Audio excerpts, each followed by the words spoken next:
Hi friends, இப்போ திரையுலகமே செம்ம ஷாக்கில் இருக்கு. ஏன்னா தளபதி விஜய் அவர்கள் நடித்த ஜனநாயகன் படம் ஃபுல்லாக ஹெச்டி கிளாரிட்டியில் ரிலீஸ் ஆகிடுச்சு.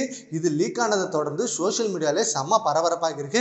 என்னடா இது, இந்த படம் இன்னும் சென்சார் சர்டிஃபிகேட் இஷ்யூவே முடியல, அதுக்குள்ளே லீக் பண்ணிட்டாங்களே அப்படின்னு சொல்லி ஃபேன்ஸ் எல்லாம் செம்ம ஷாக்கில் இருக்காங்க.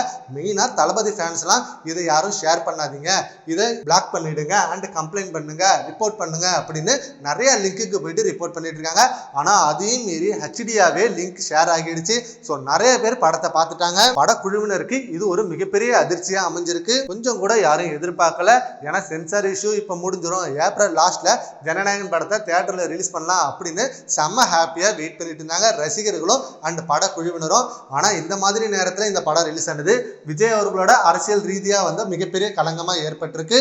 அண்ட் ஆல்சோ இந்த படம் ரிலீஸ் ஆனதுக்கு கண்டிப்பா டிஎம்கே தான் காரணம் அப்படின்னு சோசியல் மீடியால ஒரு விமர்சனம் வச்சிருக்காங்க. அது மெயினா வைக்கிறது விஜய் அவர்கள் கட்சியில இருக்க தொண்டர்கள் தான். அண்ட் இது ஜூலியா அவர்களுக்கு மிகப்பெரிய வேலிட் பாயிண்டா இருக்கும். அட தற்கூறீங்களா, படம் என்ன நாங்களா எடுத்தோம், எங்ககிட்டயா இருக்கு, நீங்க என்னமோ நாங்க ரிலீஸ் பண்ணிட்டோம் சொல்றீங்க. ஆல்ரெடி உங்க மேல நிறைய தற்கூறிங்க அண்ட் ஜோக்கருங்கன்னு உங்க மேல ஒரு பேர் இருக்கு.